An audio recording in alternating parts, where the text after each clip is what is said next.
Hola, buenos días a todos. Bueno, les voy a dejar la clase grabada de todo lo que es aminoácidos, proteínas y también ciclo celular.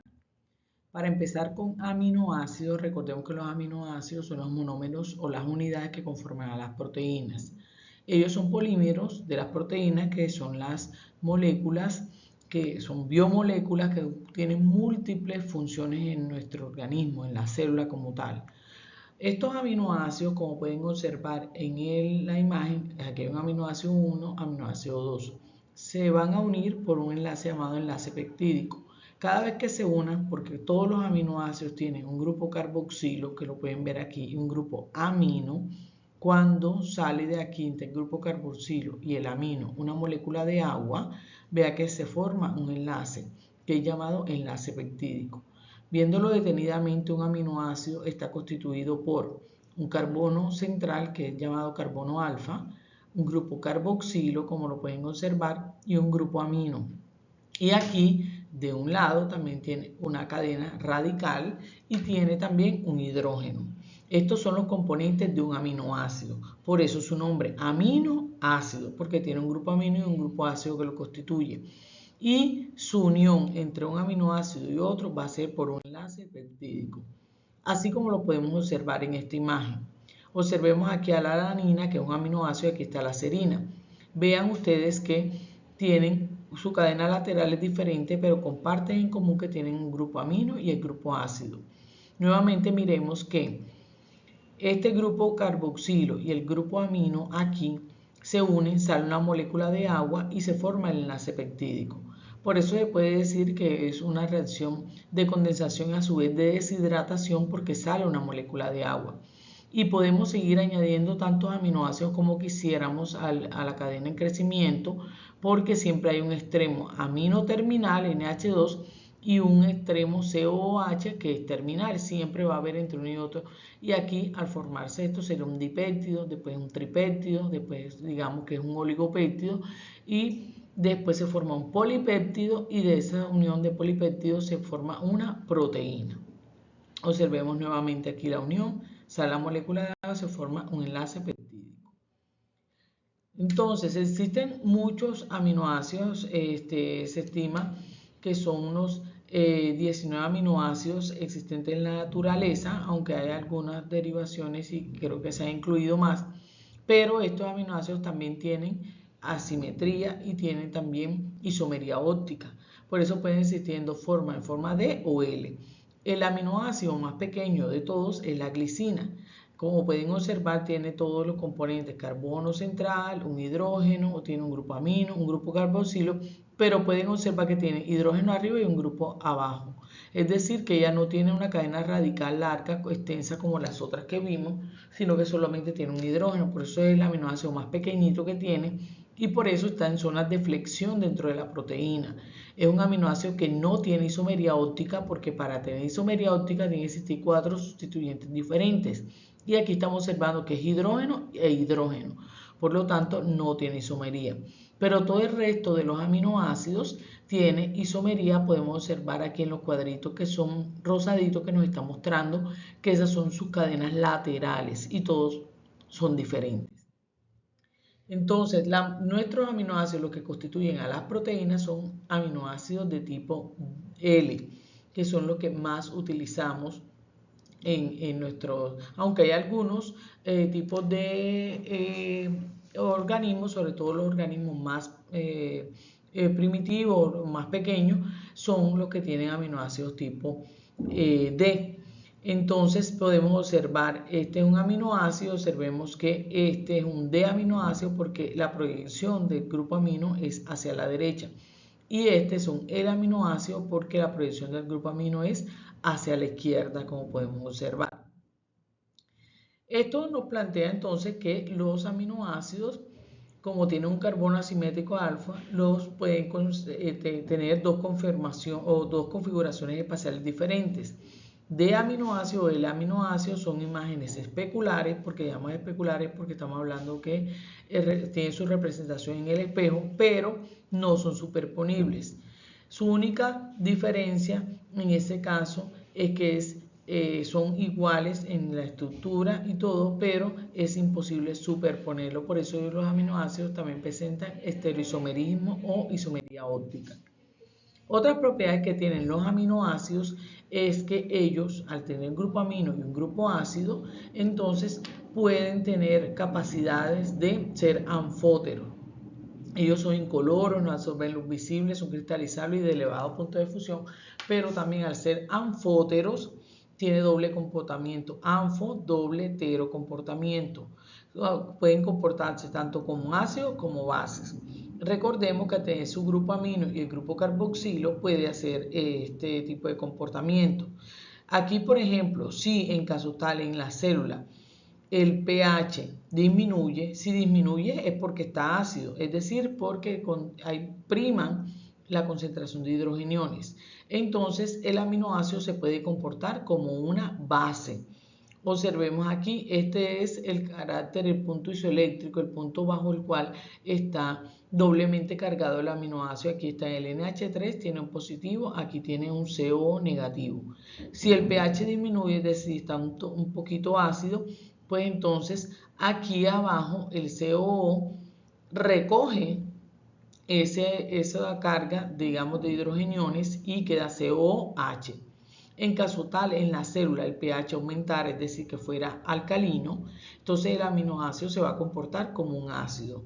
¿Qué va a pasar? Pues entonces este que era NH3 pasa a ser NH2 para menguar un poco la concentración de hidrogeniones. Recordemos que si el pH es alcalino, quiere decir que hay poco o baja concentración de hidrogeniones. Entonces, ¿qué se tiene que hacer? Como si hubiera agua fría con agua tibia. Entonces le echo un poco para menguar. Entonces NH3 pues libera un hidrogenión para menguar un poco y pase de ser tan alcalino y se equilibre nuevamente. Entonces por eso queda CO negativo y NH2. Este comportamiento anfótero, en otros términos, sería que los aminoácidos son capaces de ionizarse, es decir, dependiendo del pH puede actuar como un ácido o como una base, o como un ácido y una base si el pH es neutro. Cuando se encuentra en ese momento dipolar iónico, es decir, que está cargado tanto en la parte del amino como en el del carboxilo, decimos que está formado un suiterión. Suiter que es híbrido, es decir, se formó un híbrido o hermafrodita porque tiene doble carga, por eso se llama dipolar iónico. Observemos nuevamente acá la imagen. Tenemos aquí, está cargado NH3 más, CO menos.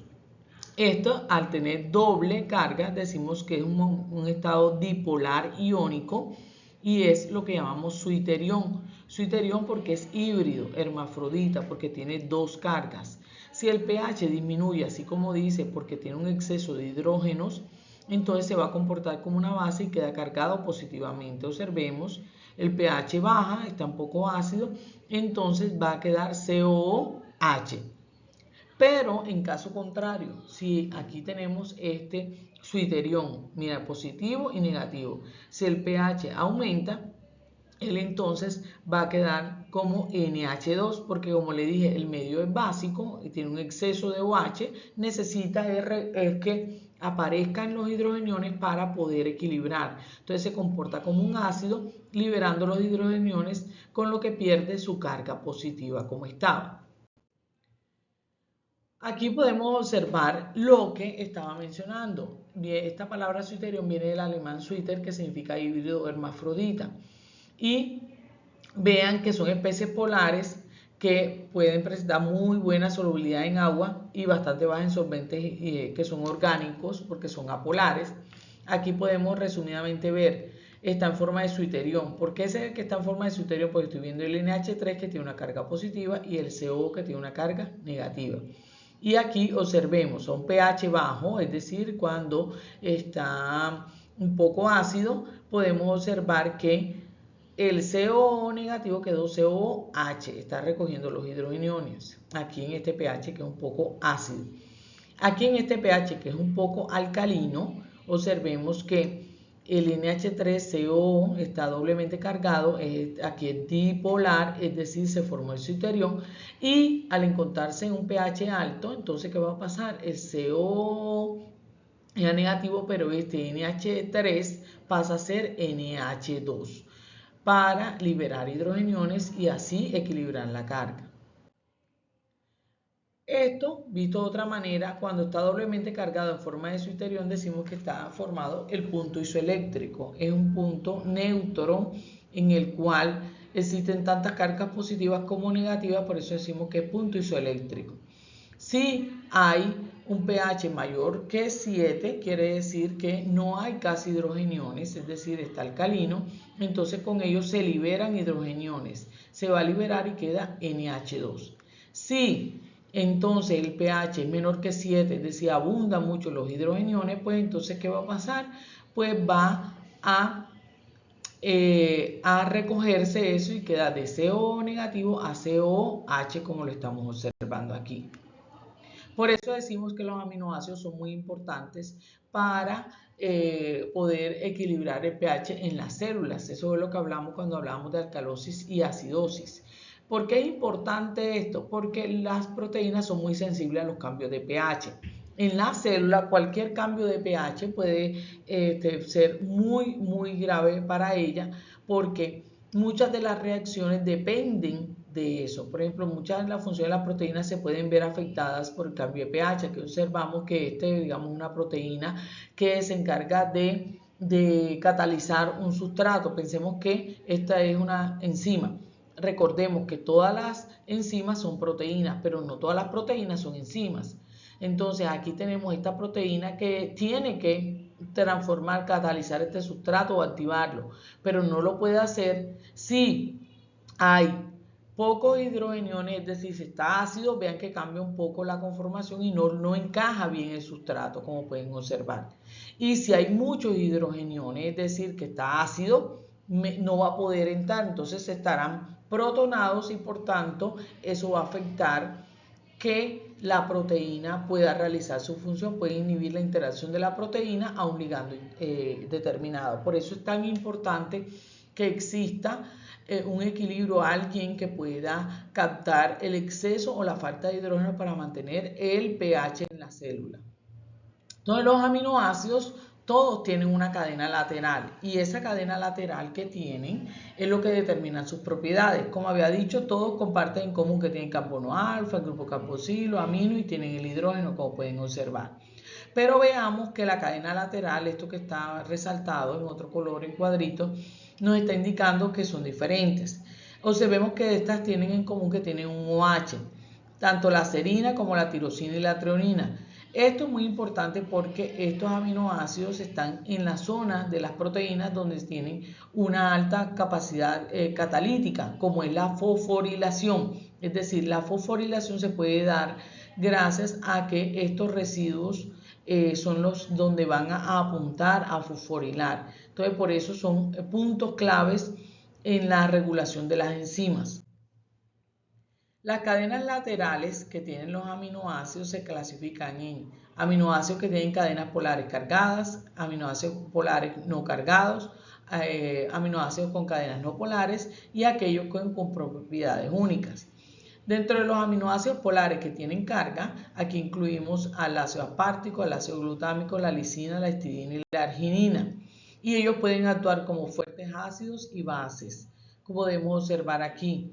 Lo que nos está mostrando en rojo son sus cadenas laterales. Lo que está en negrito nos está mostrando que todos tienen en común ese grupo carboxilo y amino. Observemos que todos están cargados en el extremo y están acompañados de positivo, negativo y están acompañados de átomos que son bastante electronegativos, como es el nitrógeno, como es el oxígeno. Esto nos hace ver que estos aminoácidos son polares y que al tener esta carga, pues entonces van a ser aminoácidos que pueden participar en muchas reacciones como tal. Aquí están los aminoácidos polares que no tienen carga. Aquí podemos mencionar a la serina, a la treonina, la glutamina, la asparagina y la tirosina. Observemos que en la parte roja nos está mostrando su cadena lateral. Son muy reactivos porque tienen polaridad y aparte de eso no tienen carga, entonces pueden formar fácilmente enlaces de hidrógeno con otras moléculas. Otros aminoácidos que tienen propiedades únicas son la glicina, la cisteína y la prolina. Observemos aquí la glicina, yo les estaba diciendo que es el aminoácido que no tiene isomería óptica porque tiene aquí el carbono central, está acompañado de un hidrógeno arriba y un hidrógeno abajo.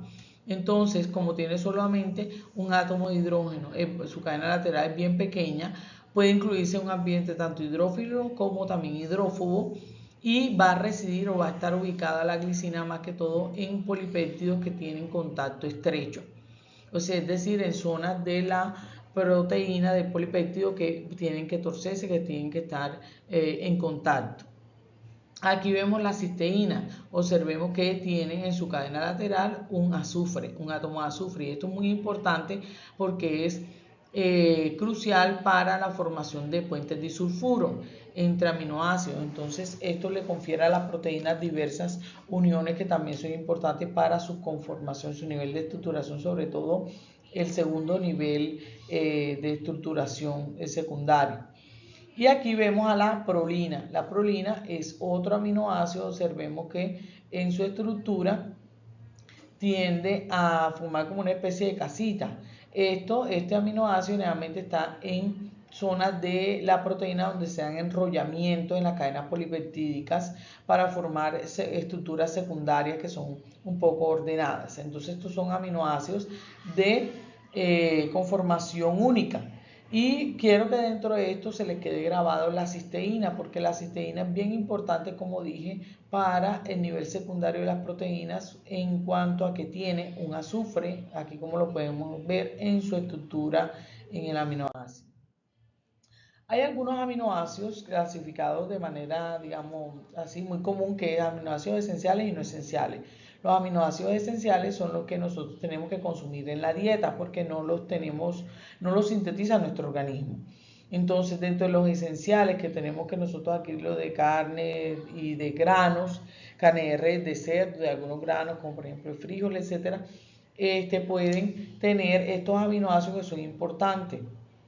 Algunos son condicionales, es decir, por ejemplo, en condiciones de enfermedad o de lactancia, está la histidina y la arginina. Estos aminoácidos son solo en eso, pero el resto todos tenemos que consumirlo.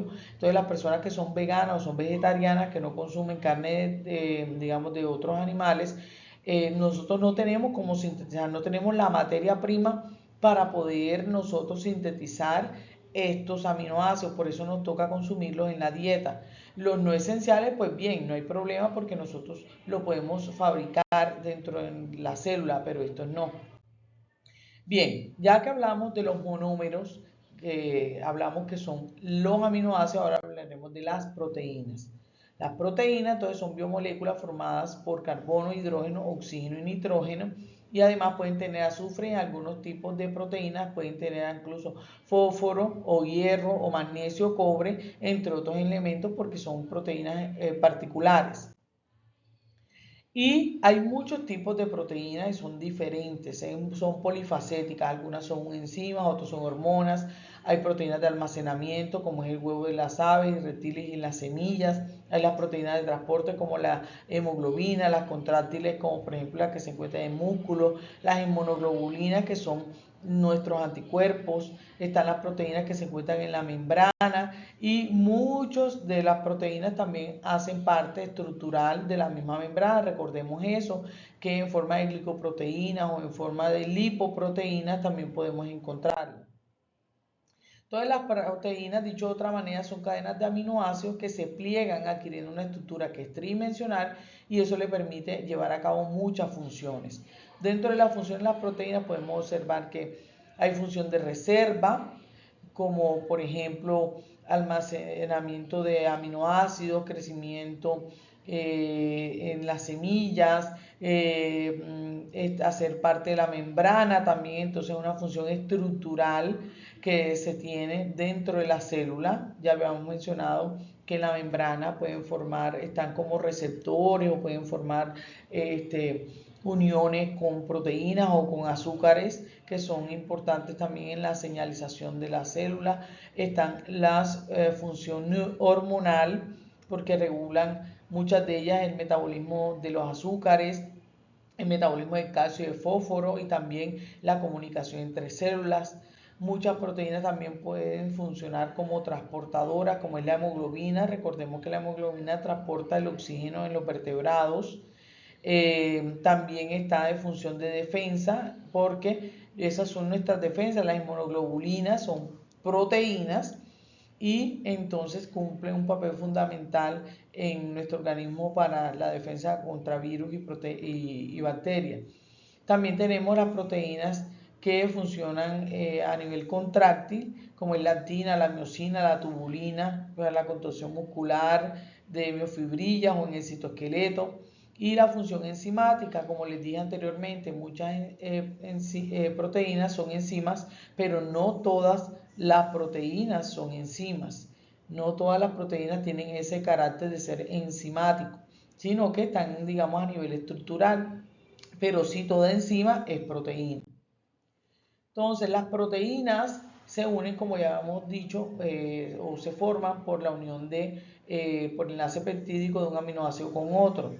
Si el número de aminoácidos que forman no es mayor de 10, se llama que es un oligopéptido. Aquí podemos observar que hay 1, 2, 3, 4, 5. Esto es un oligopéptido. Si son más de 10, entonces hablamos de un polipéptido, como es este: 1, 2, 3, 4, 5, 6, 7, 8, 9, 10. Estos polipéptidos sí se unen y se conforma a niveles funcional, la conformación es mucho más compleja, forma entonces lo que llamamos la proteína. Observemos que aquí estos puntos de colores nos están simbolizando que estos son un aminoácido unido con otro, con otro, con otro por enlace peptídico y está conformando a la proteína. ¿Cuál es la estructura de las proteínas? Pues todas las proteínas tienen una secuencia, necesariamente una secuencia de aminoácidos de la que está hecha, y a tal secuencia se le denomina la estructura primaria de la proteína. Estas bolitas, cada una de ellas, está simbolizando un aminoácido que está unido por enlace peptídico, como podemos observar. ¿Qué aminoácido puede ser? Fenilalanina, leucina, serina, cisteína, bla, bla, bla, que están unidos por enlace peptídico y vean que forman como si fuera una cadenita. Este es el nivel primario de la proteína. Ahora, hay varios niveles de estructuración de las proteínas. Aquí está el nivel primario, secundario, terciario y cuaternario. Como había mencionado, el nivel primario se está haciendo énfasis es en la secuencia de aminoácidos. Aquí podemos observar glicina, leucina, valina, bla, bla, bla, unidos todos. Esta es la secuencia de aminoácidos y todas las proteínas la tienen. Toda esta secuencia es muy importante mantenerla, porque si este nivel estructural primario se pierde, porque son los cimientos, los ladrillos, si se pierde esto, ya la proteína no puede funcionar como tal.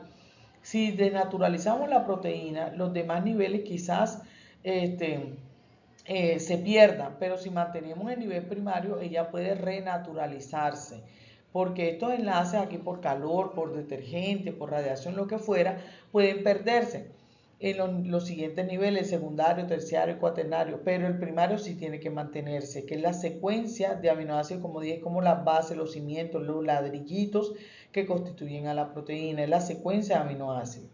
La estructura secundaria hace énfasis en lo que es la hélice alfa y la beta plegada. ¿Por qué? Porque entre los aminoácidos en sus cadenas laterales hay una serie de átomos que pueden establecer interacciones, uniones. Entonces da una conformación un poco más compleja. El nivel terciario, estructura terciaria, es el péptido como tal, pero que se va doblando. Se está doblando porque entre ellos hay uniones que se van formando mucho más complejas. Y la estructura cuaternaria son agregados de dos o más polipéptidos, como podemos observar, se van uniendo. Aquí hay 1, 2, 3, 4 cadenas polipeptídicas que se han unido y están formando un nivel estructural más complejo. Veamos entonces la estructura primaria. Esta estructura primaria, como dije, es la secuencia de aminoácidos y todas las proteínas la tienen, y va a indicar los aminoácidos que la forman y el orden en que están colocados. Y es incluso esta secuencia de aminoácidos es diferente entre las especies. Por ejemplo, en el caso de la hemoglobina, la secuencia de aminoácidos que tenemos nosotros es diferente, por ejemplo, a la del chimpancé. Entonces, esto es bastante importante, y que se conserve esa secuencia, porque si no la conserva, pues no, la proteína no puede funcionar. Entonces, la estructura primaria es muy determinante en la función que cumplirá después. Por ejemplo, en el caso de los tendones y cartílagos, están unidos aquí por una secuencia de aminoácidos en el que entre esos aminoácidos se dan unas uniones o enlaces muy fuertes, como el puente disulfuro o interacciones hidrofóbicas, o es decir, en general interacciones Van der Waals que van a permitir que puedan mantenerse fuertes para dar incluso esa dureza que conforma a los cartílagos y a los tendones. Bien, el nivel secundario. La estructura secundaria hace énfasis a lo que es el plegamiento de la cadena polipeptídica, adoptando entonces diferentes conformaciones gracias a la formación de puentes de hidrógeno. Y aquí tenemos que resaltar, si el nivel primario nos está diciendo la secuencia de aminoácidos, lisina, lisina, glicina, leucina, cisteína, bla, bla, bla, aquí la estructura secundaria está haciendo énfasis a que las cadenas laterales que tienen esto van a intentar buscarse y empiezan a formar puentes de hidrógeno y forman o tienen una conformación mucho más estable, como lo podemos ver aquí.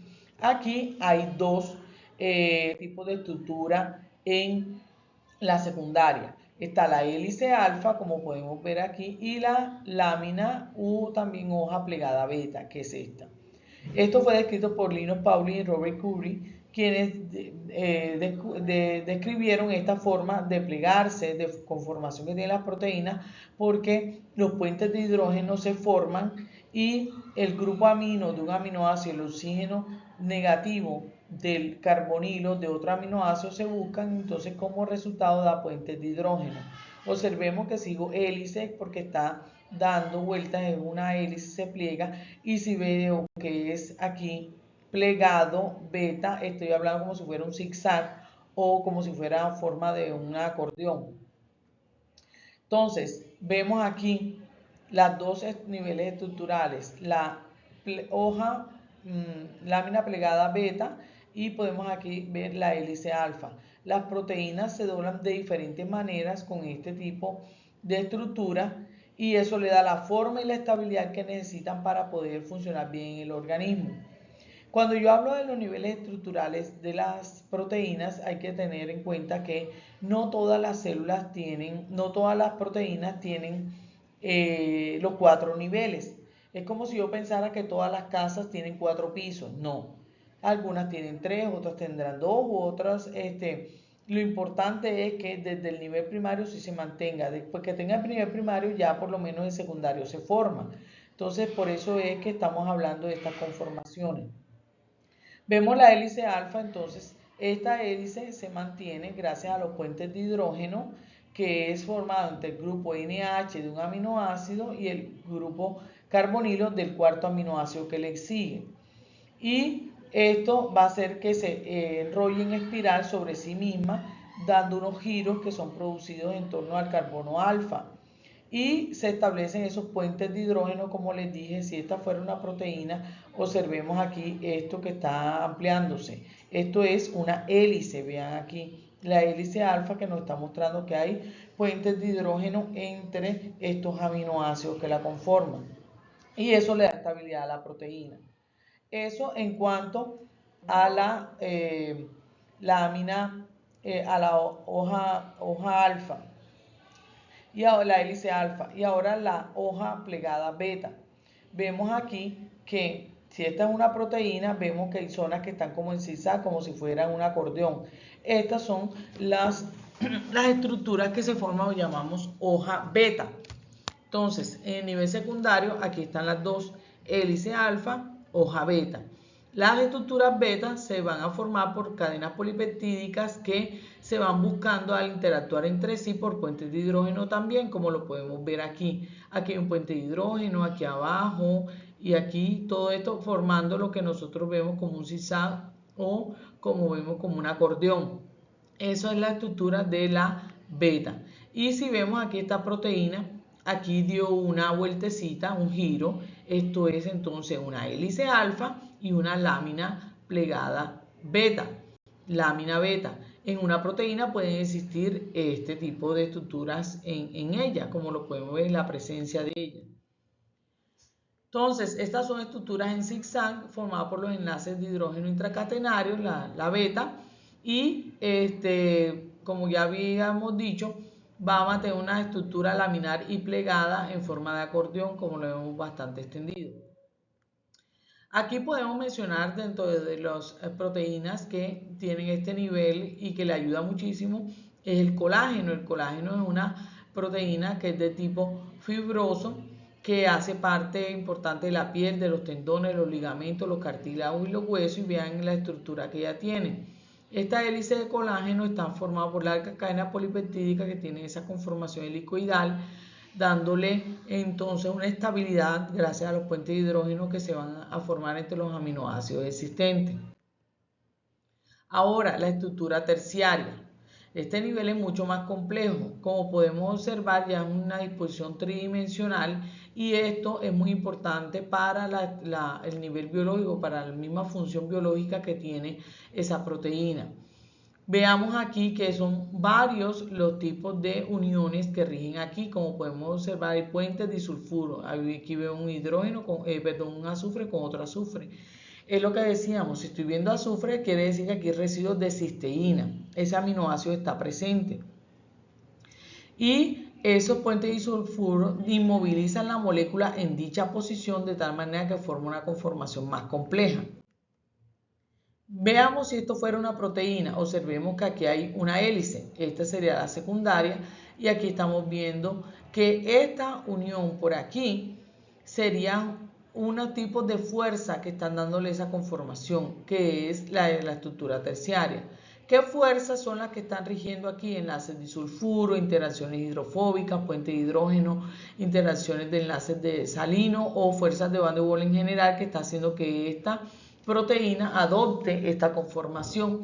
Entonces, los grupos que son hidrofóbicos van a estar escondidos, es decir, en el interior de la molécula, pero los que son de cargas diferentes, sobre todo los que son polares, van a estar expuestos para que puedan tener contacto con el agua y que la estructura de ella también se mantenga estable. Aquí en la estructura terciaria podemos mencionar las proteínas globulares y las fibrosas. Las proteínas globulares, su nombre indica, son como forma de globo, son panchitas, son globosas. Aquí está una globular y una fibrosa, como podemos ver.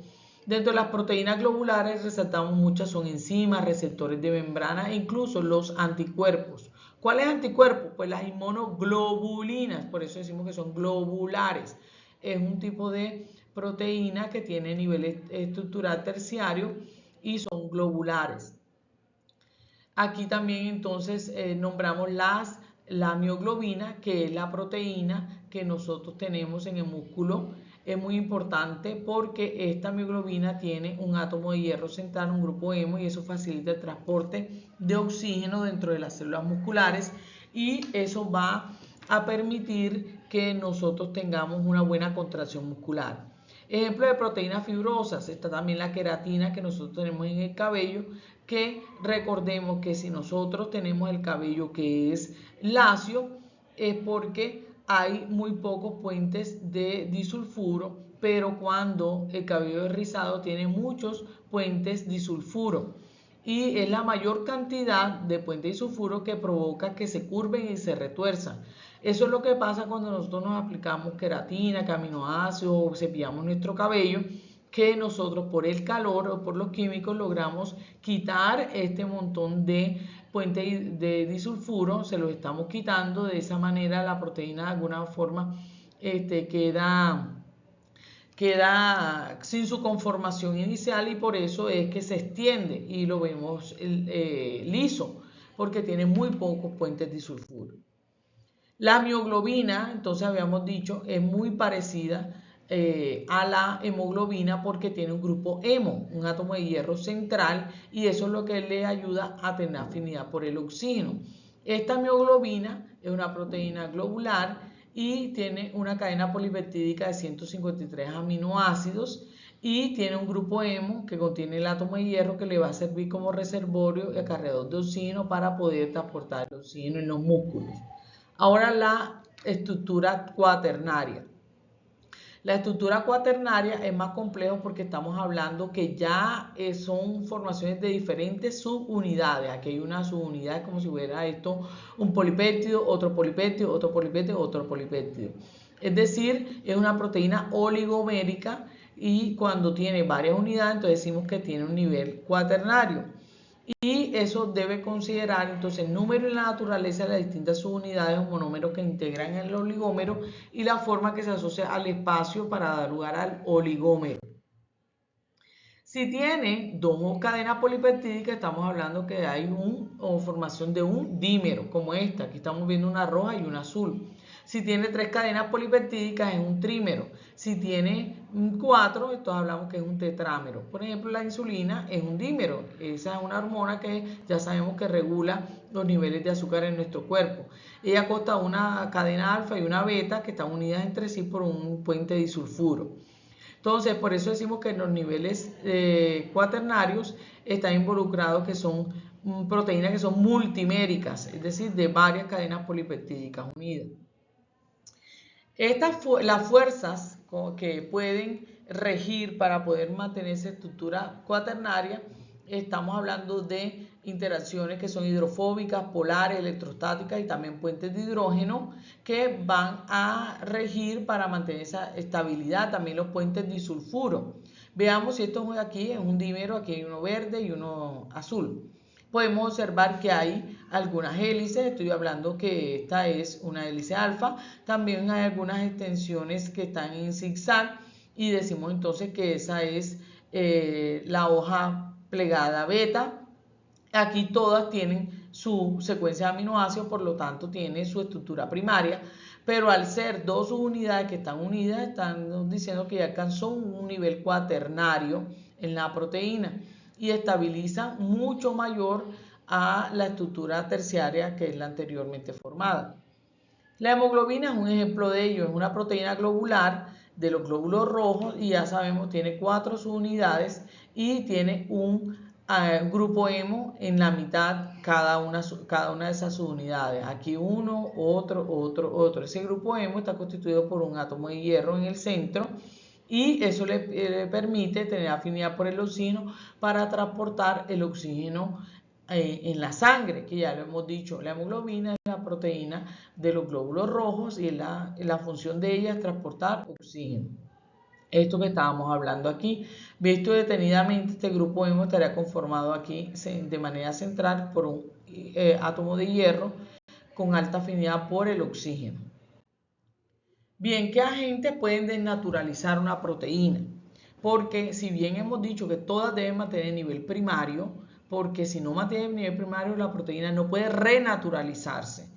Los demás niveles se pueden perder, pero si tienen nivel primario, quizás con las condiciones óptimas, ella puede volver a conformarse porque mantiene las cadenas laterales y van a formarse nuevamente las uniones entre aminoácidos, los puentes disulfuro, se van a montar la parte de las interacciones hidrofóbicas, todas las de Van der Waals que pensemos.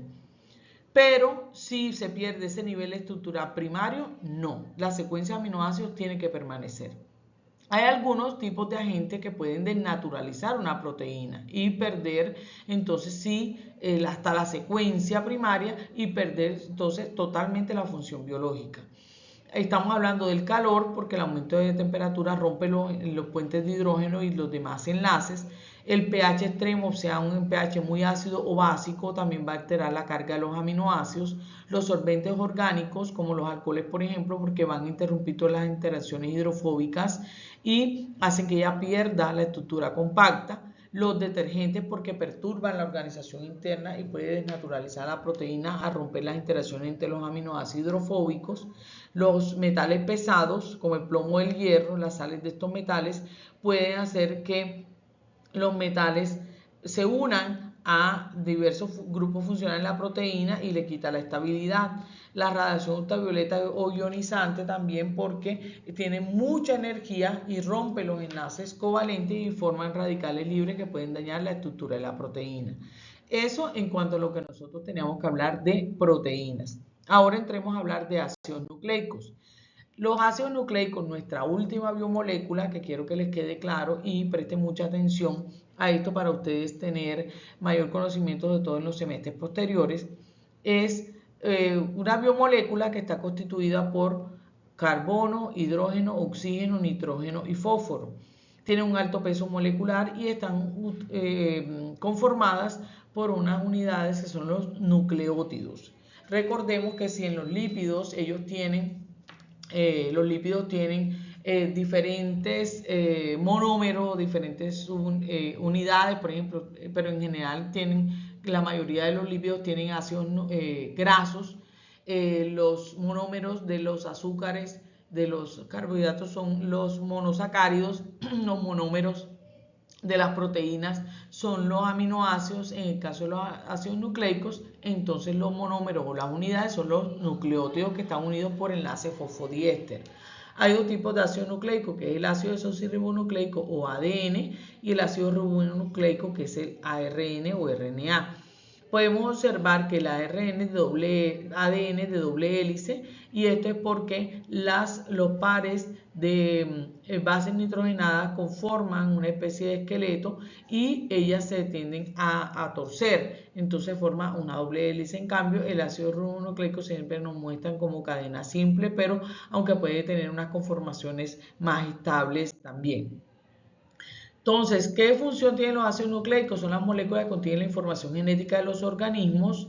Allí eso nos permitió dilucidar lo que es el código genético, la determinación del mecanismo y control de la síntesis de proteínas y el mecanismo cómo se transmite la información genética de una célula madre a una célula hija.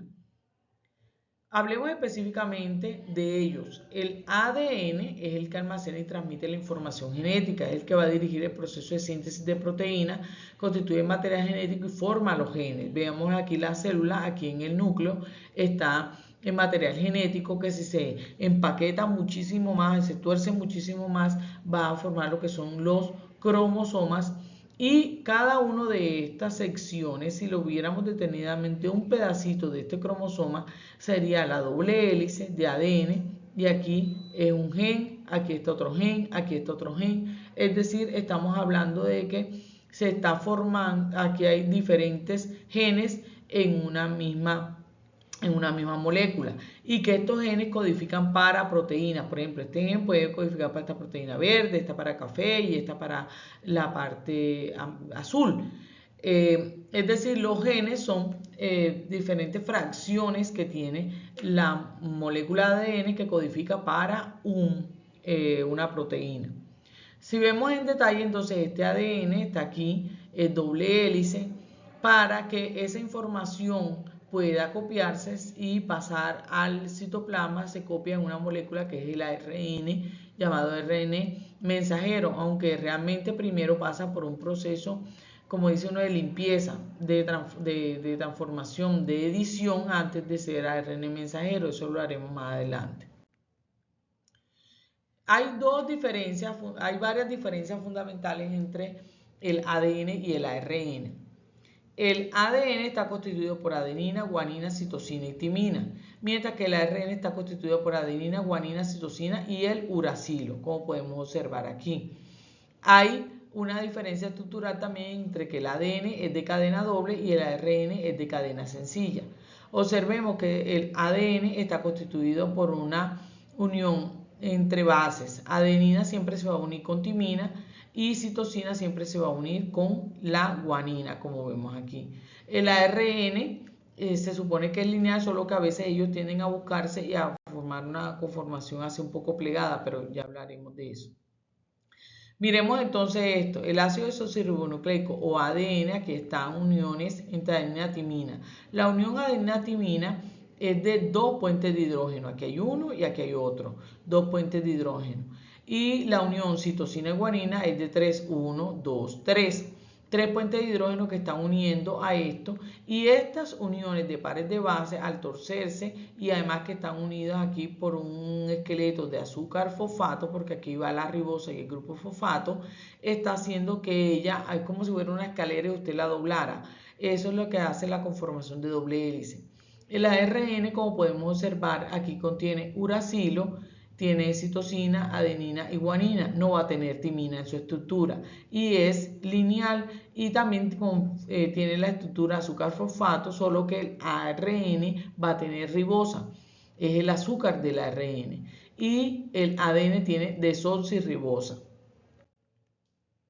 ¿Qué conforma a los nucleótidos? Un nucleótido está formado por tres tipos de moléculas, una pentosa, que es un azúcar, un ácido fosfórico y bases nitrogenadas. ¿Cuáles son esas pentosas? Ribosa en el ARN y desoxirribosa en el ADN. El ácido fosfórico es este de aquí, el grupo fosfato que siempre hablamos. Esto aquí nos está mostrando que esto es un nucleótido. ¿Por qué sé que es un nucleótido? Porque hay una base, una pentosa y un ácido fosfórico. Es decir, hay tres componentes. Porque otra cosa son los nucleósidos, ya lo veremos. Entonces, aquí el ácido fosfórico es el segundo componente dentro de este trío para formar un nucleótido. Otro tercer componente que tienen los nucleótidos son las bases nitrogenadas. Hay bases nitrogenadas que son purinas o púricas y están las bases pirimidínicas o pirimidínicas o pirimídicas. Están dentro de las púricas o purinas está la adenina y guanina y las pirimidínicas están la citosina, timina y el uracilo. Para que se la puedan aprender, les doy una clave. Las bases que son purinas, acuérdense de agua pura. ¿Qué dice agua pura? Adenina, guanina, agua pura. Pura me indica que es purinas, esta adenina y guanina son purinas y ya por descarte el resto entonces son pirimidínicas. Apréndanselo así, agua pura, adenina, guanina, purinas. Y de esa manera pueden ustedes discriminar las bases. La estructura de los nucleótidos, vean aquí, tenemos esta es un nucleótido que tiene sus tres componentes, fosfato, azúcar y la base nitrogenada. Como dije, la base nitrogenada, aquí están citosina, guanina, adenina y timina. En el caso del ARN sería uracilo. Y el azúcar, si es ADN del que estoy hablando, es la desoxirribosa y si es ARN del que estoy hablando es la ribosa. Aquí están las estructuras de cada una de ellas, tanto purinas como son las agua pura y las pirimidinas, que es citosina, timina y uracilo. Veamos aquí que el ácido desoxirribonucleico, adenina y timina, están unidas por 2 puentes de hidrógeno y la citosina y guanina por 3 puentes de hidrógeno. Es decir, que esta unión de guanina-citosina es mucho más fuerte porque son 3 puentes de hidrógeno. Y esto nos indica que aquí está, esto que ven ustedes, aquí ese es el azúcar, la pentosa y aquí está el fosfato. Este sería el esqueleto, la escalera aquí, y estos son los peldaños, la unión de las bases nitrogenadas que se tuercen, entonces forman entonces la estructura de hélice del ADN. Entonces, un nucleócido, ¿qué es un nucleócido? ¿Por qué tenemos que hablar de eso? Porque en la célula también se utilizan muchos nucleócidos en muchos procesos, tanto metabólicos como también de señalización. Entonces, por eso es que es importante diferenciar entre nucleócido y nucleótido. Aquí podemos observar, nucleócido es la unión de una pentosa y una base nitrogenada solamente. Por ningún lado usted está observando que hay fosfato. No hay fosfato, solo dos componentes, una pentosa que es el azúcar y la base nitrogenada. Vean aquí que aquí estoy viendo que esta es la adenosina. Aquí está una purina y aquí está la timidina, que es una pirimidina. Solamente hay un azúcar y la base nitrogenada que lo conforma. Son dos, no hay fosfato en los nucleósidos. Ahora hablemos específicamente de los nucleótidos. ¿Qué funciones tienen los nucleótidos? Almacenamiento de la información genética. Recordemos que esos son las unidades, los componentes básicos de ADN y ARN y esa información genética es necesaria para el desarrollo y el funcionamiento de todos los organismos.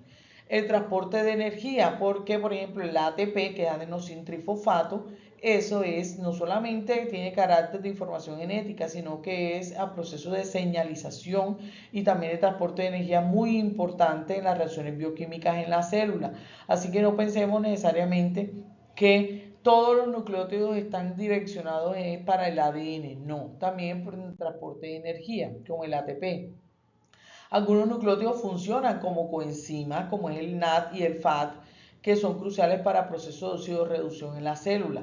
En la señalización celular, por ejemplo, el AMP cíclico y el GMP cíclico son muy importantes como segundos mensajeros en procesos de señalización, también en la respuesta hormonal en la actividad de las proteínas. Y también muchos nucleótidos regulan vías metabólicas porque influyen en la regulación de o moduladores alostéricos de enzimas dentro de la célula. Hablemos específicamente de los niveles estructurales. Ya habíamos dicho que las proteínas tienen nivel estructural primario, secundario, terciario y cuaternario, pues también el ADN y el ARN tienen niveles estructurales. La estructura primaria, igual que las proteínas, hace énfasis a la secuencia. ¿Secuencia de qué? De nucleótidos. Aquí podemos ver adenina, guanina, timina, citosina. Esa es una secuencia de nucleótidos. Reside ahí la información necesaria para la síntesis de proteína. Vean aquí, esto es un nucleótido, tiene un componente que es la adenina, la base nitrogenada, tiene aquí el azúcar desoxirribosa y tiene aquí el grupo fosfato. Esto me está diciendo aquí que esta secuencia es el nivel primario del ADN. La estructura secundaria, ¿cómo se forma? Porque ellos aquí van a formar o adoptar cadenas o hebras como tal que se disponen en doble hélice y las bases se van enfrentando, están frente a frente y unidas por puentes de hidrógeno unas con otras. Una cosa es la secuencia, por ejemplo, adenina, timina, citosina, timina, y etcétera. Y otra es que cuando ya estén enfrentadas aquí, esta con esta, estén formando puente de hidrógeno. Recordemos que adenina y timina van a formar 2 puentes de hidrógeno y citosina y guanina van a formar 3. Entonces esto va a permitir que se tuerza y forme una doble hélice. Y esta estructura secundaria fue dilucidada, fue posible ver esta estructuración espacial gracias a los estudios de Chargaff, de Wilkins y de Franklin y también de Watson y Crick, que hicieron posible saber que este era el nivel secundario del ADN.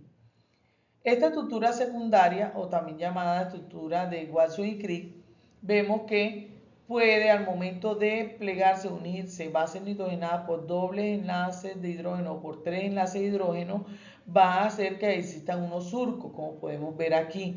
Esto va a hacer que al momento de plegarse va a formar como si estuvieran apiladas una sobre otra, más o menos de 3,4 angstroms, y se encuentran en el exterior de la estructura, forman una especie de diferencia entre esto. No es lo mismo la distancia que hay de aquí a aquí a la distancia que hay de aquí a aquí o de aquí a aquí. Entonces se forman como si fuera una especie de surcos, un surco mayor y un surco menor. Vean aquí, el surco mayor sería este que estamos viendo, vean la amplitud de la curvatura. En cambio aquí esto es un surco pequeño, decimos que es surco menor. Otras estructuras alternativas del ADN que puede adoptar está el DNA-A, DNA-B y DNA-Z. El DNA permanece más que todo en condiciones de alta salinidad o de deshidratación en la molécula y es más compacto que el DNA-B. Vean aquí que se ve que desaparecen algunos de los surcos menores, están más escondidos. Y vean el DNA-B. Este nivel o esta estructura alternativa del ADN, que es DNA-B, es la que más prevalece o predominante en las células, en la que interactúa con las proteínas nucleares. Esto es lo que le permite interactuar con las histonas. Y el DNA-Z es la conformación de doble hélice, es levógira y contiene 12 pares de bases por vuelta. Es una conformación en zigzag y vean que prácticamente se ha eliminado todo el surco mayor aquí en la estructuración DNA-Z. Ahora miraremos la estructura terciaria o primer nivel de empaquetamiento que tiene el ADN. Veamos aquí que el ADN, como hemos dicho, puede, si usted ve como si fuera una escalera y la tuerce, ese es su nivel secundario, pero él tiende a plegarse más y más y más. ¿Sobre qué se pliega? Sobre unas proteínas que son las llamadas histonas. Entonces, ese plegamiento, ese enrollamiento sobre esas proteínas va formando lo que es la cromatina. Y el collar de perlas se le llama así porque estas son histonas que van formando un octámero y parece las cuentas de un rosario.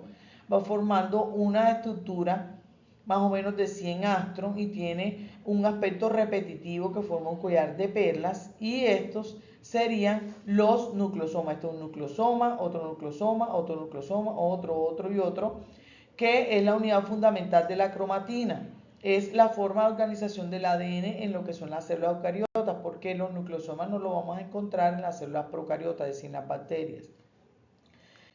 Veámoslo aquí. Esto es un nucleosoma, este es otro. ¿De qué están constituidos los nucleosomas? De un octámero de proteínas que son las llamadas histonas. Vean aquí, es un octámero porque son dos copias de H2A, H3 y H4 y H2B. Y la proteína histona H1 va a servir como linker, como para mantener la estabilidad de ese octámero. Entonces, las histonas son proteínas que son ricas en aminoácidos básicos y son muy conservadas. Y observen aquí que sobre estas histonas está enrollado, esta es la molécula de ADN. ¿Sí ven? Es como el cable del teléfono fijo, que se va enrollando cada vez más y va haciendo más complejo. Bueno, lo mismo ocurre aquí con el nivel estructural terciario del ADN. Se va enrollando cada vez más esa hélice de ADN sobre unas proteínas llamadas histonas, y es lo que forma la cromatina en las células que son eucariotas. Visto de otra manera, vean aquí la doble S ADN, una escalera doblada, pero ya se va torciendo cada vez más, se tuerce, se empaqueta. Al empaquetarse sobre ese octámero de histonas, que ya dijimos que H3, H2A, H2B y H4, esto es un nucleosoma, otro nucleosoma, cada bolita, cada cuenta es un nucleosoma. Se va empaquetando cada vez más en forma de una fibra. Esta fibra se empaqueta cada vez más y va formando una cabulla que está cada vez más torcida, más torcida. Esto es lo que estamos viendo como cromatina. Vean aquí que ya se va formando como las hilachas. Y cuando ustedes ven en el microscopio, por ejemplo, cuando se hace la práctica de cebolla, que se hace la observación, se ve como si fueran unas cosas muy dispersas, como unas hilachas. Estamos observando que está en periodo de interfase porque todavía no se ha condensado como tal en forma de cromosoma. Cuando se concentra más y más se va compactando esto, piensen en una cabulla que usted torció, se va formando una estructura más compleja que es el cromosoma en metafase. Entonces, de interfase, que es la fase de preparación en el ciclo celular, pasa a condensarse cada vez más en una estructura más compleja que se llama cromosoma, cromo de color, soma cuerpo, porque tiene como cuerpo ya, y como en las primeras investigaciones se tornó coloreado, por eso le llaman cromosoma de color. Entonces, eso es lo que nosotros así vemos. No todo el tiempo en la célula nosotros vemos a los cromosomas condensados, no todo el tiempo está en constante metafase, sino que en algunas veces lo vemos como hilachas porque está en etapa de preparación y se va condensando esa cromatina. Solo las células eucariotas hacen ese nivel estructural de conformarse sobre cromatina, como cromatina, porque tienen a las histonas. Las bacterias no tienen esta conformación tan estructural, tan compleja de poder formar nucleosomas y cromatina. Y el nivel cuaternario o segundo nivel de empaquetamiento, porque ya se va empaquetando más, es porque estamos hablando que se forma una fibra de cromatina de 300 astros, lo llamado solenoide. Vean, aquí está la histona H1, como dije, es una histona linker de unión para mantener la estabilidad de todos los nucleosomas. Entonces vean aquí cómo ya va, esto que estamos viendo en café oscurito, esa es la histona H1, y veamos cómo se va cortando cada vez más el collar de perla, de tal manera que esto, si usted lo va enrollando como si fuera como una cabulla,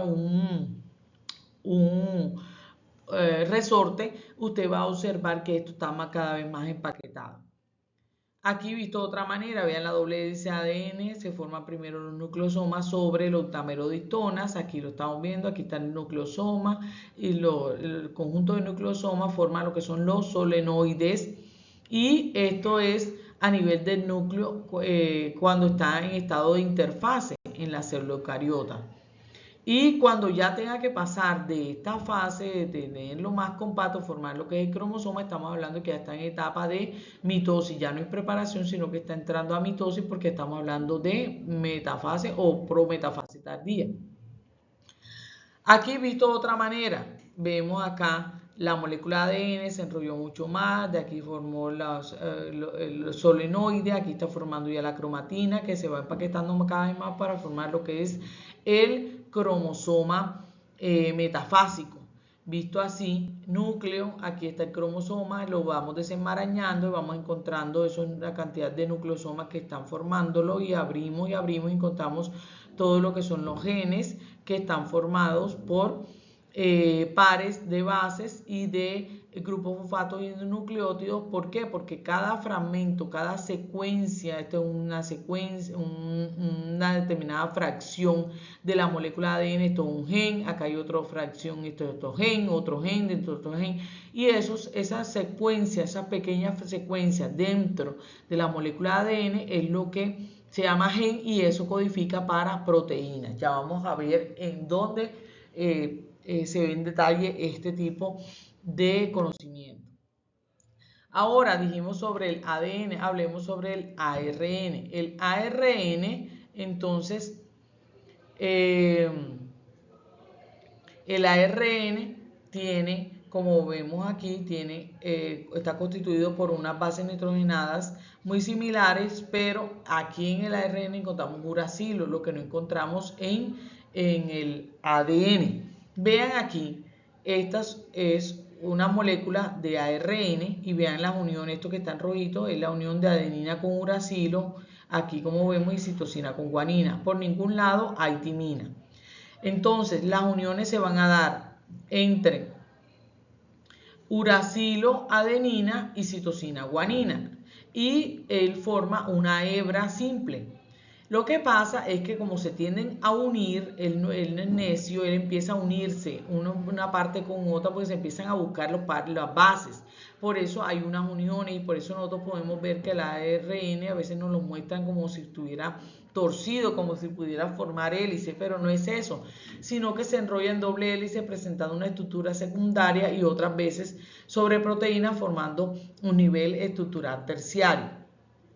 Entonces, recordemos, ARN tiene ribosa como azúcar y tiene uracilo y tiene hebra simple, como lo podemos ver, solo que en algunos momentos se tienden a buscar las bases nitrogenadas para formar esas uniones, pero lo normal es que él como tal no es de doble hélice. Hay diferentes tipos de ARN. Está el ARN mensajero, que es el que nosotros conocemos más y que hemos hablado sobre todo cuando estamos hablando en la parte de proteínas, cuando hablamos de retículo endoplasmático. Y está el ARN heterogéneo nuclear.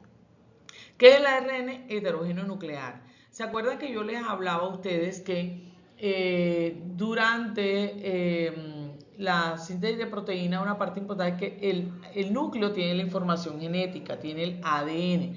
Y el ADN no puede salir, sino que se copia sobre una molécula de ARN. Ese ARN es un ARN temprano, que también es conocido ARN heterogéneo nuclear. ¿Por qué se le llama así? Porque él tiene unos segmentos que no codifican para nada proteínas, sino que esos segmentos tienen que ser eliminados. Y esa edición del ADN, por eso se le llama heterogéneo nuclear, ese ADN puede sufrir esa transformación, ese tipo de ediciones para que solamente quede empalmado la parte que codifica para proteína. Además de quitarle las partes de los intrones que no codifican nada, no codifican para proteína y se empalman los exones, vean aquí lo que es naranjado puro. Esto se empalma, que es la secuencia codificadora de la proteína, se remueven los intrones y después para que ese ARN pueda salir del núcleo donde ya se copió y que no se ha degradado, le colocan una cola de poli A, muchas adeninas y le colocan una capucha. ¿Para qué? Para que él pueda pasar ahora sí del núcleo al citoplasma allá. Entonces ahora hablamos de mensajero. ¿Por qué? Porque es el que lleva el mensaje. Es el portador de la información genética del ADN y se va a formar esa transcripción, esa información que trajo del núcleo, va a requerir una enzima que es la ARN polimerasa 2 y va a empezar ahora el proceso de traducción. Ya vamos a hablar de eso, qué es lo que pasa allí sobre la transcripción y traducción. Bien, el ARN transferencia o transferente, esas son moléculas pequeñas que tienen forma de trébol. Vean aquí lo que yo les decía, el ARN es de cadena simple, pero lo que pasa es que tienden a buscarse las bases nitrogenadas y forman estas estructuras. A veces no las vemos así como si fuera forma de trébol. ¿Por qué? Porque se están uniendo aquí. Este ARN de transferencia tiene 4 brazos. Aquí es el brazo aceptor del aminoácido, donde carga el aminoácido para que se dé la traducción. Aquí tiene un brazo D, un brazo T y un brazo del anticodón. Anticodón, ¿por qué? Porque aquí es donde va a tener afinidad y totalmente coherencia con el codón, que es el que lleva el ARN mensajero. Recordemos nuevamente. Sale del núcleo, el ARN ya está editado, ya es ARN mensajero maduro, viene aquí al citoplasma. En el retículo endoplasmático, que hay muchos ribosomas, o puede ser los ribosomas que están libres en el citoplasma. Total es que se empalma muy bien sobre el ribosoma, y aquí en el ribosoma, que es la secuencia, este es el ARN mensajero, se ve que viene 5', 3'. ¿Por qué dice 5', 3'? Porque él tiene un grupo fosfato y un grupo de azúcar aquí en su estructura. Recordemos que esa es su estructura como tal, en su composición. Entonces aquí se empalma muy bien, pero esta secuencia, por ejemplo, AAU, esta secuencia AAU metánica de adenina de neuracilo, entonces por emparejamiento sería la U con la A y UU. Es decir, esto es una tripleta. Esta tripleta la llamamos codón, que es el que contiene la información del ARN mensajero y va a ser totalmente afín a un anticodón. ¿Quién trae esa información afín? El ARN de transferencia, este que estamos viendo acá. Estas hilachas que vemos aquí, vean que está trayendo aquí una carga de aminoácidos, AA1. AA significa que es aminoácido, aminoácido 1, aminoácido 2, aminoácido 3, que están colocándose aquí para que esté creciendo la cadena. Está formando un polipéptido. Es decir, después de la transcripción viene la traducción o síntesis de proteínas. Se está traduciendo, se está formando una proteína. Entonces, el ARN de transferencia es el que va a captar los aminoácidos específicos en el citoplasma y los va a transportar hasta los ribosomas, siguiendo esa secuencia que es dictada por el ARN mensajero, que es el llamado la tripleta codón. Esa tripleta codón es específica para cada aminoácido. AGC es, por ejemplo, una tripleta que codifica, por ejemplo, para lisina. ¿Y quién trae esa lisina cargada? Este ARN de transferencia lo trae aquí y se carga aquí. Y al unirse aquí en esta cadena en crecimiento se forma un enlace peptídico y va creciendo la cadena. Este otro ARN de transferencia va a traer aquí otro anticodón. Vean, CAG. ¿Por qué CAG? Porque va a tener total afinidad con esto. CUG, que esta es la tripleta codón, que es del ARN mensajero, y este es el anticodón que trae el ARN de transferencia. Entonces, al traerlo aquí, ¡pum!, se une este aminoácido por enlace peptídico aquí y va creciendo la cadena. El ARN ribosómico también es otro tipo de ARN, que es el que hace parte de los ribosomas, forma los ribosomas. Y su función es formar los ribosomas donde se realizará la síntesis de proteína. En las células procariotas los ribosomas son 70S y en las eucariotas son 80S. Otro tipo de ARN es el ARN nucleolar, ARN-N, que son los también segmentos o son importantes porque se asocian a proteínas y forman lo que es el nucleolo y va a dar origen incluso en esta parte, a partir de ese ARN nucleolar se puede fragmentar y formar los diferentes tipos de ARN en la célula. El ARN también tiene niveles estructurales. Está el nivel primario del ARN que corresponde a la secuencia secuencia de bases. Así como en el ADN, aquí tenemos una base, la otra, por ejemplo, adenina, guanina, citosina, uracilo, citosina. Eso nos está dando la secuencia. Entonces recuerden siempre, cuando hablamos de nivel primario estamos hablando de secuencia, tanto en proteínas como en ácidos nucleicos. En el nivel secundario, eso estamos hablando de plegamiento, estructuras secundarias que se forman en el ARN, pero no porque ellos sean doble hélice, sino porque hay un sitio como de plegamiento que tienen ellos porque las bases tienden a buscarse y a formar puentes de hidrógeno. Y podemos ver que en el ARN transferencia esta estructura secundaria es muy importante. ¿Para qué? Para que aquí en la parte superior, que es el brazo donde va a tener el aceptor de aminoácidos, aquí lo va cargando el aminoácido que va a llevar a ribosoma para que se vaya uniendo por enlace peptídico. Aquí hay otro brazo y aquí está el brazo del anticodón, que es el importante porque va a tener afinidad con el codón, es decir, con el del ARN mensajero, donde se acopla para que tenga aquí el aminoácido correspondiente con el otro y el otro que va entrando. Y el nivel tridimensional del ARN, como lo vemos, correspondería a esa estructura terciaria. Estos niveles estructurales y también todo lo que son las funciones del ADN y del ARN tienen que mantenerse correctamente. ¿Por qué? Porque tiene que haber una buena coherencia en cada uno de los procesos para mantener fielmente el paso de la formación genética. Si existe algún error, entonces la célula puede o morir por pasar a apoptosis, o pueden las células hijas tener alteraciones y eso puede desencadenar enfermedades. Veamos aquí, observemos que esto es una célula normal en división. Aquí una se dividió, pero hubo un daño, por ejemplo, aquí en esta célula, una lesión. Al detectarlo en la célula, entonces esta célula la mandan a muerte celular, es decir, apoptosis, y no pasa nada porque ya se entró a apoptosis y listo. Pero si esta célula llegara a una segunda fase de división y a otra, va perpetuando mucho más esas lesiones. Entonces eso da lugar a lo que es el crecimiento descontrolado o tumoral, y eso obviamente estamos hablando de cáncer. Entonces, no pueden existir ni fallas en la mitosis ni en la meiosis, es decir, se pierde el control y eso lleva a alteraciones dentro del organismo. La mitosis es el proceso de división celular que resulta en dos células hijas que son genéticamente idénticas a la célula original, y que eso es la función más importante, es el desarrollo y reparación de los tejidos.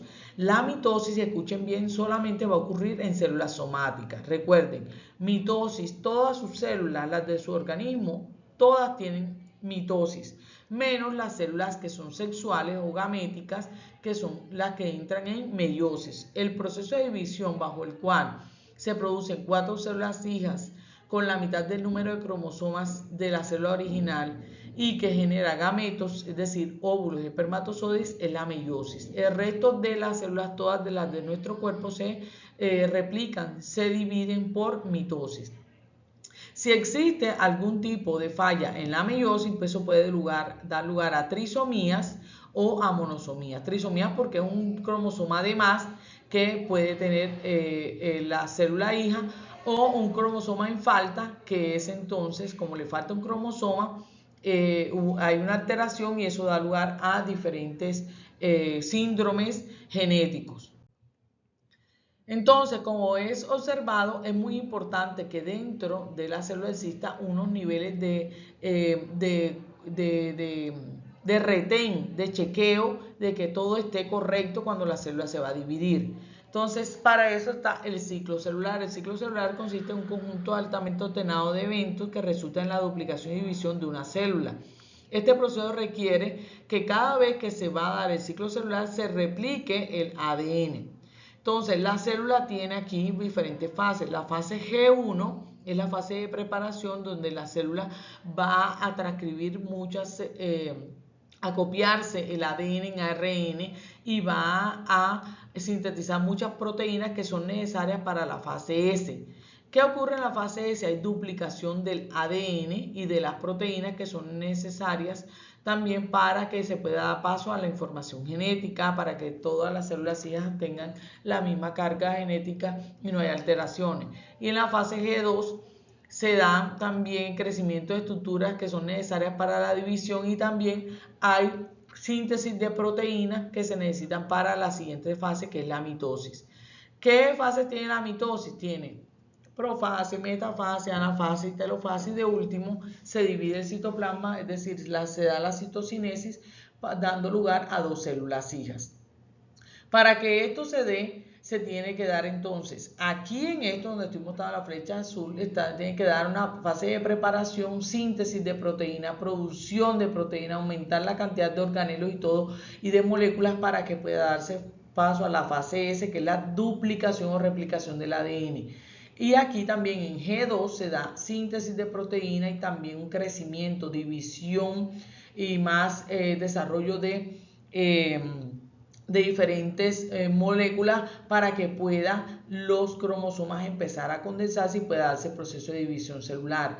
Cada uno de estas fases tiene unos retenes, una fase de chequeo, checkpoint, que es lo que va a controlar la entrada y salida en cada una de estas fases para que haya un crecimiento coordinado y evitando la proliferación celular descontrolada. En esta fase de aquí se da el proceso de replicación del ADN. ¿La replicación para qué? Para que todas las células hijas tengan la misma carga genética y la doble hélice de la molécula de ADN quede con la información idéntica a la célula madre. Entonces, para que se pueda dar el ciclo celular, tiene que darse dos procesos: la transcripción, que es la formación de ARN a partir de ADN, y la traducción, que es la formación de proteína a partir de la información que trae el ARN mensajero. Ya habíamos dicho, del núcleo se hace la adición del heterógeno nuclear, que es el temprano, se produce el ARN mensajero, sale de allá el el mensajero, con su cabeza de poli-A, con su cola de poli-A, y su capucha, sale del núcleo, llega al citoplasma y allá en los ribosomas empieza a darse el proceso de síntesis de proteínas. Aquí podemos observar este ARN mensajero trae las tripletas que son los codones, y estos codones son totalmente afines con los anticodones que trae el ARN de transferencia. Aquí vemos que cada ARN de transferencia está cargando en la punta un aminoácido que se va uniendo con otro por enlace peptídico y por otro, y va creciendo entonces la cadena de ADN. De proteínas. Aquí, este es un video, espero que lo vean, véanlo por favor, les solo darle clic y ustedes van a observar más detenidamente cómo se da la transcripción y traducción en la célula, para reforzar. Entonces, en la fase S, que ya habíamos dicho, la fase S del ciclo celular será la replicación del ADN. La replicación es decir que de una molécula original se van a dar réplicas de la primera, es decir, unas hebras nuevas que se van a formar. ¿Qué características tiene la replicación? Que es un proceso semiconservador. Cada cadena de ADN actúa de molde para la síntesis de una nueva cadena. Y aparte de eso, la replicación comienza en un punto del ADN. Podemos observar que aquí hay dos cadenas que se replican al mismo tiempo y comienza en un punto denominado origen y va desarrollando y forman una estructura de lazos que son, al abrirse, forman lo que nosotros llamamos horquillas de replicación. Otra característica es que es bidireccional. Recordemos que son dos hebras, por eso se tiene que dar en una dirección y en la otra para completar todas las copias tanto de esta hebra como de esta. Además, la síntesis de ADN se desarrolla en dirección 5' a 3'. Esto aquí, como vemos, es un problema porque todas las enzimas, la dirección que reconocen es fija de 5' a 3'. Por lo tanto, como son antiparalelas, hay una hebra que va de 5' a 3' y otra de 5' a 3', es decir, como si estuvieran al revés. Esto se soluciona mediante, o se descubrió que era mediante la síntesis de fragmentos Okazaki. Son pequeños fragmentos que se van sintetizando y se van colocando aquí de tal manera que va creciendo la cadena. Visto de otra manera, es por eso que se dice que la síntesis de ADN es discontinua. Observemos, esta es la hélice que es líder normal, se va sintetizando, pero como esta no tiene problema porque es de 5' a 3', observenlo aquí, esta no tiene problema, pero esta, que es la rezagada, es de 3' a 5', por lo tanto, como es al revés, esta se va sintetizando por fragmentos. Son los llamados fragmentos de Okazaki, que son pequeñas secciones de ARN que se colocan allí para que las enzimas puedan reconocer y puedan, como quien dice, coser, para que puedan ir hilachando todo esto y irlo formando. Y después estos fragmentos se retiran, eso no es ningún problema. Entonces esas son características que tiene la replicación. Aquí resumimos todo el proceso complejo de la replicación, en donde actúan gran variedad de enzimas.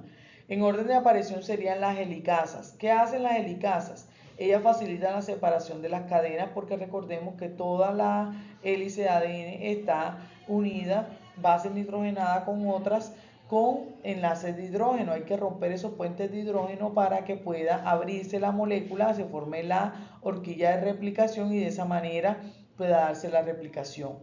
Para que ella no se vuelva a enrollar, es como si usted intentara desenrollar un cable de teléfono, para que va a volverse a torcer. Entonces, la única manera es que existan unas proteínas que eviten el superenrollamiento. Para eso están ahí las topoisomerasas. Estas proteínas van a evitar esos superenrollamientos del resto de la molécula. Aguantan, como quien dice, para que esa separación de cadenas se dé de manera óptima y pueda darse ahora sí la replicación. Están las proteínas que impiden que las hebras nuevamente se vuelvan a unir porque ya van a tender a buscarse. Entonces hay que evitar que las dos hebras vuelvan a reunirse y formar los puentes de hidrógeno, y esas son las proteínas llamadas SSB. Estas proteínas, SSB por Single Strand DNA Binding Proteins, ese es su nombre. Estas SSB van a aguantar al lado de las topoisomerasas para que no se vuelvan a unir las cadenas. También están las enzimas que sintetizan los cebadores de ARN, que son las primasas. Son más o menos unos ARN de unos 10 nucleótidos, son pequeñitos, se van colocando allí, como dije, porque se tiene que dar la síntesis de las proteínas, ayudar a las enzimas para que puedan ir polimerizando. Y después está la ADN polimerasa, que la ADN polimerasa que actúa aquí, vamos a hablar de la 3, pero es diferente entre procariotas y eucariotas. Aquí la ADN polimerasa se va a encargar de polimerizar, está polimerizando, colocando cada uno de los nucleótidos, de tal manera que crezca esa molécula que está en crecimiento. Y está la enzima que elimina los cebadores de ARN y rellena quita esos cebadores, esos primers, esos ARN que estaban ahí y los rellenan con el nucleótido que corresponde. Y va llenándose todo esto de tal manera que queden intactas y se formen dos hebras totalmente igual a la original. Y la enzima que une covalentemente los fragmentos de Okazaki, que al momento de retirarlo, como queda ese hueco, la ligasa se va a encargar de unirlo. La ligasa une todo esto de tal manera que la polimerasa polimeriza, coloca los nucleótidos, pero la ligasa es la que va uniéndolos. La replicación en bacterias y en eucariotas es totalmente diferente, es mucho más compleja en eucariotas porque tenemos un genoma mucho más extenso, mucho más largo, y va a hacer entonces que crezca, como vemos aquí, hay varios orígenes de replicación en los cromosomas eucariotas. En cambio, acá en los procariotas, como el ADN es circular, es mucho más fácil, forma una horquilla de replicación y puede de esa manera sintetizarse ADN de manera más fácil. ¿Por qué debemos nosotros comprender replicación, transcripción y traducción? Porque durante el ciclo celular, que estábamos hablando G1, S, G2 y la fase M, que es la de mitosis, todo esto requiere que sean mucha coherencia, estén intrínsecamente vinculados para asegurar la correcta duplicación y expresión del material genético, ya que en la fase S, el ciclo celular, es donde el ADN se replica para asegurar que todas las células hijas reciban la copia completa del genoma. En la fase G1 y en G2, que estoy mostrando aquí, es donde se lleva a cabo la transcripción, es decir, se va a transcribir ARN mensajero, se va a copiar de ADN a ARN para nosotros poder sintetizar proteínas. Entonces ese ARN mensajero, que inicialmente es heterogéneo nuclear o temprano, después pasa a ser ARN mensajero, es donde lleva la información en forma de tripleta, que son los codones.